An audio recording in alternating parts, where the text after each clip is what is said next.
Hey everybody, welcome to another drive-through board game blog. Today we're going to talk about my top 10 favorite games from before the year 2000. I don't have a ton of images for all of these. I'll try to throw up some stuff, but this is a little bit more casual, so you can just kind of minimize it and listen to it as a sort of a podcast if you like. On that note, I actually have been releasing my reviews and blogs and stuff on a podcast. I'll actually put a link to that podcast link on iTunes and etc. Below the video here, but a lot of folks have seeming to get some use out of it.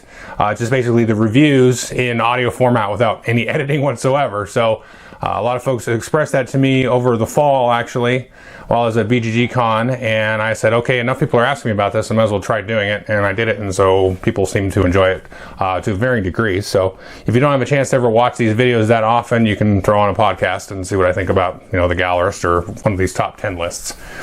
So this one is going to be top 10 games before 2000, and I'm going to release right along with this one a top 10 sort of regrets. We'll talk more about that one in that review or that video. I want to do three quick honorable mentions as usual. The three honorable mentions that didn't quite make the top 10 are, for various reasons, are Hero Quest, Fury of Dracula, and El Grande. And Hero Quest didn't make it because that was a game I really enjoyed. I really loved playing that. I played it kind of with two groups back when it came out and a little bit after that.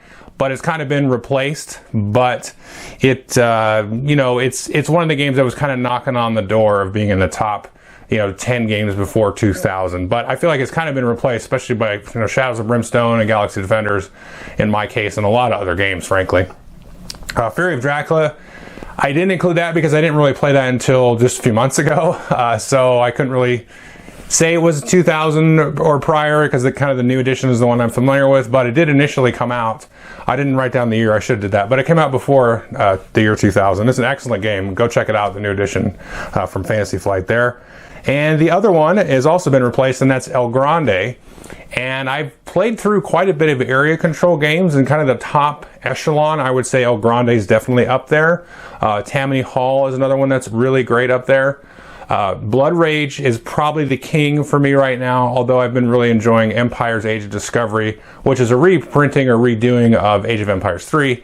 So kind of Blood Rage and that Empire's Age of Discovery are really, amazing games to me as far as the area control goes. And so El Grande's kind of doesn't need to be there anymore, but it's an awesome game, and I'd gladly play it if somebody ever broke it out any day of the week. So there's my honorable mentions. My number 10 is Settlers of Catan plus Seafarers plus Cities of Knights. I kind of miss playing this game. We played it a lot way back when.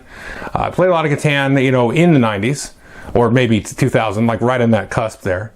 And then a couple of years after that or so, when I got more into playing games, we played a lot of Seafarers plus Cities and Knights, and that to me was like a big epic kind of civilization game at that point in time, without really having a lot of experience, so to speak, underneath my belt. I still kind of miss playing this, so I always have like the itch to go out and get like the new editions, because they just came out with all the new editions that are just called Catan, and grab Seafarers and Cities and Knights. To me, that's the best way to play Catan. It's definitely longer than basic Catan. You're going to go like at the 2 hour plus 2 to 3 hour range. I would not play it with more than 4 players. I probably wouldn't play it with less than 4 players either. It's kind of one of those where you need a 4th player to just have all those different trading dynamics and all that stuff, and just enough going on the map to make it worthwhile. But when you start playing with 5 and 6, oh man, it goes forever. Like 5-6 player Catan is just a chore. So I would definitely recommend, if you have Catan and you haven't tried Seafarers and Cities and Knights, it's a good, nice little thing to investigate if you really love Catan. And it just adds a lot of interesting depth to the game and a lot of variability too, especially when you combine Seafarers. Now, Cities and Knights has all the mechanics that I like, the barbarians invading and the different kind of civ buildings and all that stuff that you can upgrade. But the Seafarers has all the different kind of cool maps and layouts, so it becomes a very interesting sort of setup, and then kind of analyzing the setup and seeing kind of where to go and all that stuff. So really interesting, fun stuff. The number 9 is Lowenherz, which is from the same designer, Klaus Teuber. This is probably my favorite game of his, although I played some more recent ones that I've enjoyed. I like the Catan card game, a couple of those, and some other games. But Lo and Hers is another one that you can't really find. You can find it nowadays. I've talked about it to death, but you can find it nowadays as Domain, which is kind of like Lo and Hers, but it removes one mechanic, which is what makes me really enjoy the game. And that's this kind of pseudo negotiation kind of tactical bidding thing that happens where you play these action cards, and then if you and I play kind of the same action and fight over the same action, we have to sort of work it out or have like a bidding war. I did a review on it. You can go take a look at it. It's an old review, so it's not good. Not that that's any different than the new ones, but anyway, so definitely take a look at this one. You can find it relatively cheap. I don't think many people really have this as a Grail game, so even though it's out of print, you can hunt it down and trade for it. This is another one, though. You really got to play this with 4 players. With 3 players, it's kind of okay, but it's really a 1-player count game. But it's definitely a unique experience, and this is probably kind of like my gateway game in a sense. I mean, if you take out like the games I played when I was a kid, but that was like, oh wow, neat. Games are way different than they were. You know, that was the kind of game I was like, this is awesome. You know, these Germans got something going on. You know, that was my thought back then. In however long ago I played it. So that would be number 9, Lo and Hers, and number 8 is Cosmic Encounter. A very old game, came out in the 70s. This is a recent play for me. I just started playing it last year and really have enjoyed the game quite a bit. It's a very different type of experience. You know, a lot of people tell me, why do you like this game? This game sucks. I hate this game. It's one of the worst games ever. And then the other side of the coin is people really love it. And it's going to be one that the play experience is going to vary greatly, of course, depending on the players, but also depending on the different powers that the alien powers that are dealt. So you can have really wonky experiences, but that's kind of why I play the game, to kind of go and see what's going to happen this time. Because at this point, I don't know, there's hundreds and hundreds of alien powers. You know, so there's just all these interesting combos and the ways that they're going to interact with the kind of card play that you have in the game, and kind of it's not really like a negotiation game, although it can be for sure, but it's sort of a tactical backstabbing kind of crazy combo Magic the Gathering kind of wackiness type of thing. So it's really cool. It's just, there's not really a game like it at all. I mean, there's some that are like, hey, it's just like Cosmic Encounter, but you know, but there's not really anything like Cosmic Encounter. Let's see, that's number 8. Number 7 is Acquire. This is a very old game. I believe it came out in 62 or 63. Sid Sackson is the designer, and he designed several games, and he's kind of like he's kind of like Neil Young to grunge. He's sort of like the godfather of hero games or something. But he came out a long time ago. He's like the Iggy Pop to punk, you know. Punk rock started in 1979, but Iggy Pop really started in the 60s. So that's kind of what Sid Sackson is. If any of those references make sense, then good, but if they don't, I'm sorry. Yeah, so Acquire is a real kind of dry, abstract stock tile placement game. If you've not heard of it, go check it out. I did a review. A lot of people have done reviews of it and how it plays. I recommend folks give this a shot. It's simple enough, and the mechanics are simple enough that you can get into, but it's kind of open-ended enough that you can really have fun and try to play around with different strategies and tactics. At the end of the day, it is a stock game, but it's really a hand management game at the end of the day, in terms of where you're kind of putting these tiles out, sort of merging these companies abstractly on the board. That to me is really the heart of the game. Once you kind of get used to, you know, the buying and selling of stocks and when a merger may or may not happen, then that kind of aspect just kind of sits there, and then it's really about hand management and, you know, kind of gauging how close companies are to merging and connecting on the board. It's really fun. You can get several plays out of this one for sure. That was number 10, 9, 8, 7, 6 now is Medici. This is actually coming out with a new edition, so you'll be able to find this a little bit more readily. It's not too hard to find now, but there's a new edition coming out, I think, at the end of the year, with Vincent Dutrait doing the art, who did the art for Lewis and Clark and several other games. And it's going back to sort of a card mechanic versus grabbing tiles out of a bag mechanic, which is nice. Really excellent auction game. It's similar to Acquire in a lot of ways, not mechanically, but in terms of how it plays out, where it's very simple. It's super dead simple to play the game. The rules are like 2 pages long. And once you get into that, though, the strategy of the game and sort of the back and forth between the players in terms of how they value certain flops of, the goods that you draw out of the bag or deal out of the deck, and balancing that and trying to, figure out the right price for things in a way. That's going to reward you. You're going to get a lot of plays out of that, really just exploring that. But the game's super dead simple and you can teach it. So it's really kind of a gateway game on one hand, but you're going to get, 100 plays out of it on the other hand. So number 5 then is Frank Zoo. This is hard to find, this one.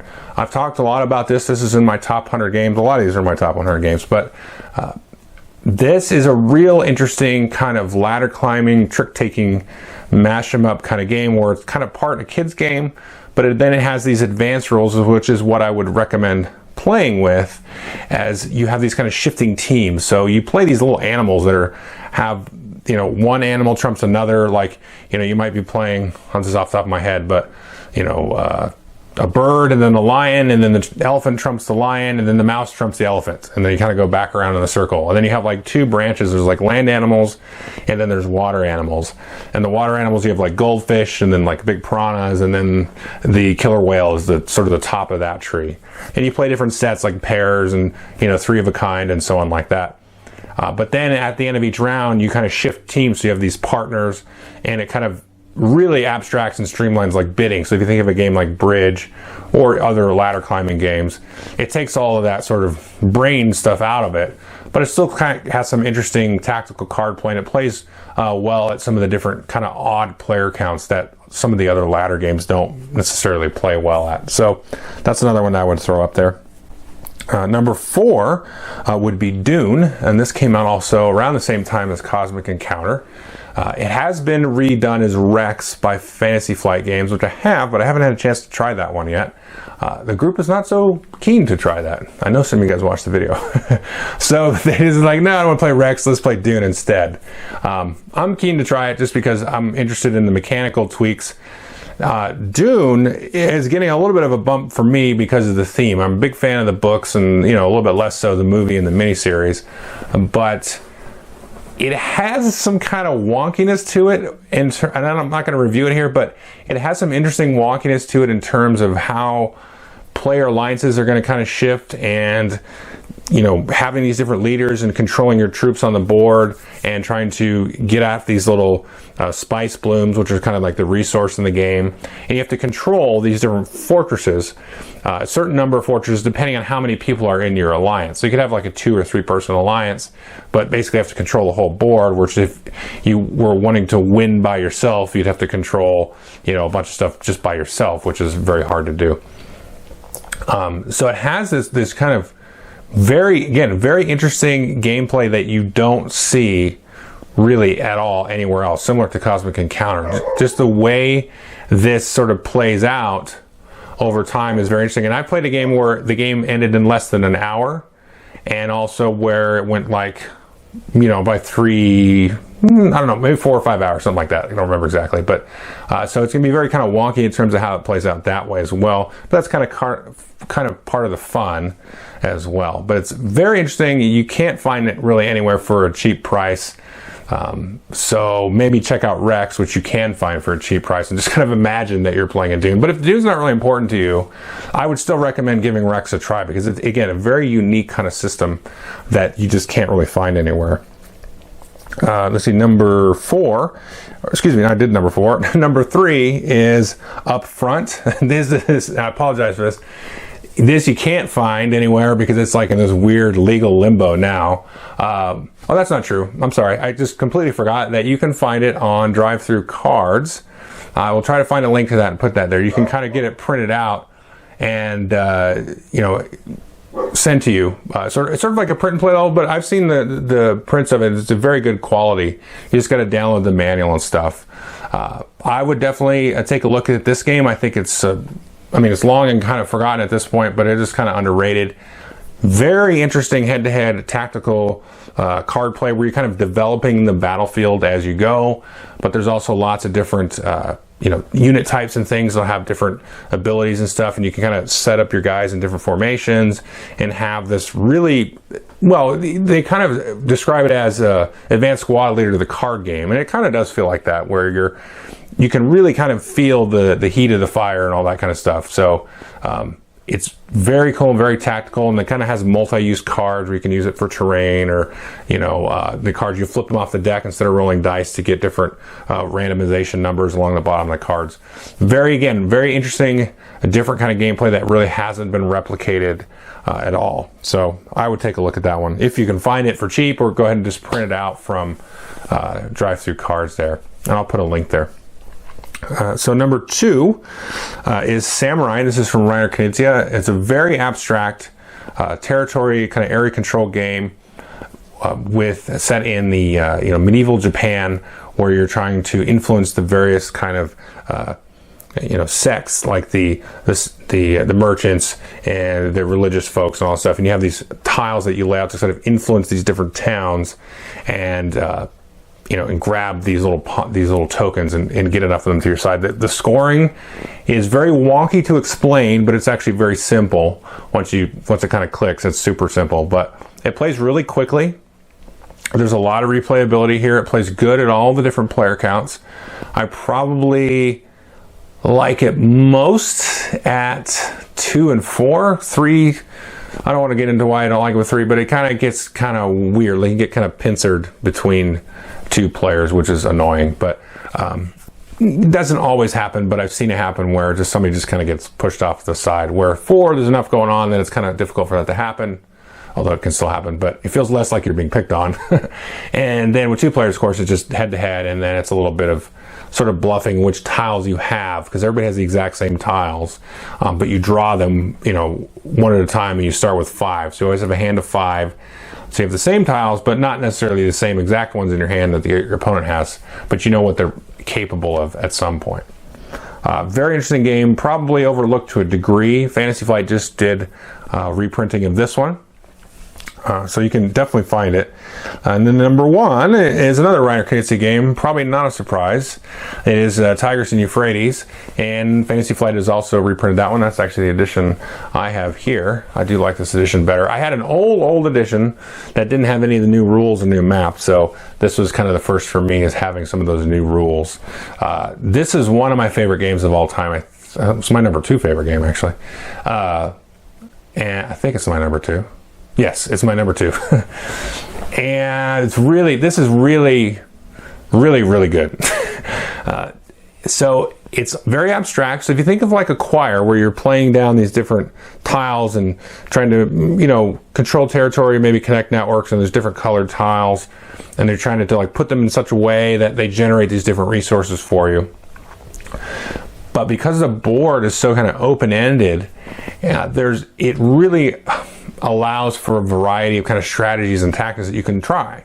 You can try to kind of lock down one city with all these tiles and put all your leaders and kind of build up sort of a fortress of stuff.